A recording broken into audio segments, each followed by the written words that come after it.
দুর্দান্ত স্বাদের ঢ্যাঁড়সের নিরামিষ একটি রেসিপি রান্না করে দেখাবো।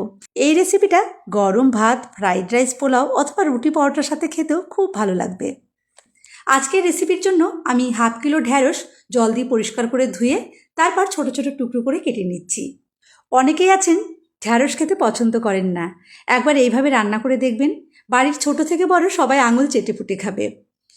আমি সবগুলো ঢ্যাঁড়স কেটে নিয়েছি। এবারে এর মধ্যে দিয়ে দেবো পরিমাণ মতো লবণ, হলুদ আর লাল লঙ্কার গুঁড়ো।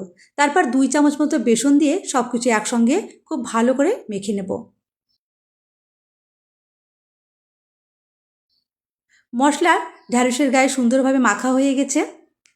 এবারে এগুলোকে তেলে ভেজে নিতে হবে। কড়াইয়ে দিয়ে দিচ্ছি সর্ষের তেল।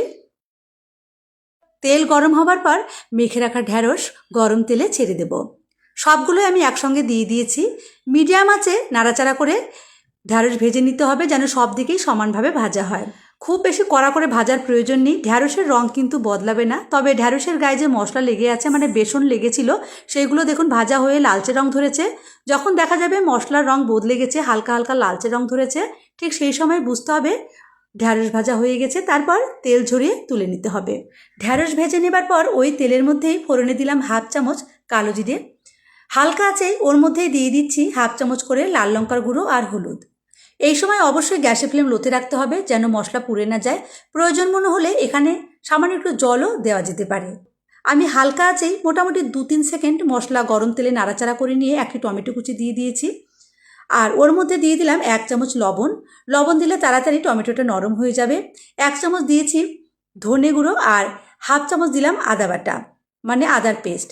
এবারে গ্যাসের ফ্লেম মিডিয়ামে রেখে নাড়াচাড়া করে সব কিছু একসঙ্গে খুব ভালো করে কষিয়ে নিতে হবে।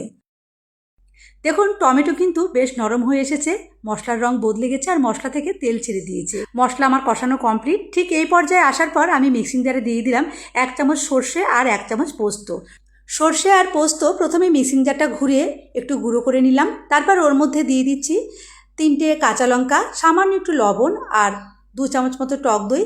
একটুখানি জল দিয়ে আবারও মিক্সিং জারটা ঘুরিয়ে পেস্ট তৈরি করে নিয়েছি। এখন এই মিশ্রণ কড়াইয়ে ঢেলে দেবো। আর অনেকটা মশলা লেগেছিল, তাই সামান্য একটু জল দিয়ে মিক্সিং জারটা ধুয়ে দিয়ে দিলাম। এবারে গ্যাসের ফ্লেমটা লোতে রেখেই সব কিছু আবারও একবার নাড়াচাড়া করে কষিয়ে নিতে হবে যতক্ষণ না মশলা থেকে তেল ছেড়ে যাচ্ছে। যেহেতু এর মধ্যে টক দই দেওয়া আছে, পোস্ত দেওয়া আছে, তাই কড়াই লেগে যেতে পারে। গ্যাসের ফ্লেমটা কিন্তু কোনোভাবে হাই রাখা যাবে না, লো টু মিডিয়ামে রেখে মশলা কষিয়ে নিতে হবে। 1 চামচ মতো চিনি দিয়ে দিলাম। চিনি দিলে নিরামিষ রেসিপির টেস্ট অনেক বেশি ভালো হয় একটু মিষ্টি মিষ্টি হলে। তবে চিনি খাওয়ায় আপত্তি থাকলে এটা আপনারা স্কিপ করতে পারবেন।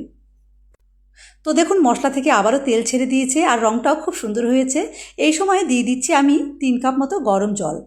এই রেসিপিতে খুব বেশি ঝোল থাকবে না, আবার ঢ্যাঁড়সও কিন্তু ভাজার সময় মোটামুটি 80% সেদ্ধ হয়ে গেছে, তাই জলের পরিমাণটা কিন্তু একটু বুঝে দিতে হবে। জল দেওয়ার পর আমি 4 থেকে 5 মিনিট ঝোল জাল করে নিয়েছি। এবারে ভেজে রাখা ঢ্যাঁড়সগুলো এর মধ্যে দিয়ে দিলাম। হালকা হাতে নাড়াচাড়া করে মিশিয়ে দিয়ে ঢাকা দিয়ে দেব যতক্ষণ না ঢ্যাঁড়সগুলো সেদ্ধ হচ্ছে। ঢাকা দিয়ে 5 মিনিট মতো জাল করেছি। তারপর ঢাকনা খুলে আপনাদের দেখাচ্ছি। দেখুন গ্রেভির পরিমাণ একদম ঠিকঠাক আছে আর ঢ্যাঁড়সও খুব সুন্দরভাবে সেদ্ধ হয়ে গেছে। রঙটাও কিন্তু চমৎকার এসছে। একটু চেখে দেখে লবণের পরিমাণটা ঠিকঠাক করে দিতে হবে। আমি আরও হাফ চামচ মতো লবণ দিয়ে দিলাম। বেশ কয়েকটা চেরা কাঁচা লঙ্কা দিয়েছি। ঝালের পরিমাণটা অবশ্যই নিজেদের টেস্ট অনুযায়ী রাখবেন। যতটা ঝাল খাবেন কাঁচা লঙ্কার পরিমাণও ঠিক সেই পরিমাণে দিয়ে নিতে হবে। রান্না আমার অলমোস্ট কমপ্লিট। সবশেষে কিছুটা ধনেপাতা কুচি ছড়িয়ে গ্যাসের ফ্লেমটা বন্ধ করে দেব। দেখুন মশলা আর তেল সেপারেট হয়ে গেছে। ঠিক এই রকম অবস্থায় আসলে বুঝতে হবে রান্নাটা একদম রেডি। দেখুন কতটা লোভনীয় দেখাচ্ছে। ঢ্যাঁড়সের এই নিরামিষ রেসিপিটা দেখতে যেমন সুন্দর, তার থেকে খেতে অনেক বেশি ভালো লাগবে। বাড়িতে স্পেশাল কোনো অনুষ্ঠান থাকলে আমরা কিন্তু ঢ্যাঁড়সের কোনো রেসিপির কথা ভাবতেই পারি না। তবে এইভাবে যদি দই ঢ্যাঁড়স রান্না করে দেওয়া যায়, যে খাবে সেই প্রশংসা করবে। তো বন্ধুরা, এরকমই আরও নতুন নতুন রেসিপি দেখতে চাইলে আমার ইউটিউব চ্যানেল আরজাদি কিচেন সাবস্ক্রাইব করে রাখুন। আর যারা ফেসবুক থেকে দেখছেন তারা আমার ফেসবুক পেজ আরজাদি গুড ফুড পেজটি ফলো করে রাখুন। তাহলে আজকের রেসিপি আপনাদের কেমন লাগলো অবশ্যই কমেন্ট করে জানাবেন। যদি ভালো লাগে রেসিপিটি শেয়ার করে সবাইকে দেখার সুযোগ করে দেবেন। আমি তাহলে আজ আসি। সবাই ভালো থাকবেন। ধন্যবাদ।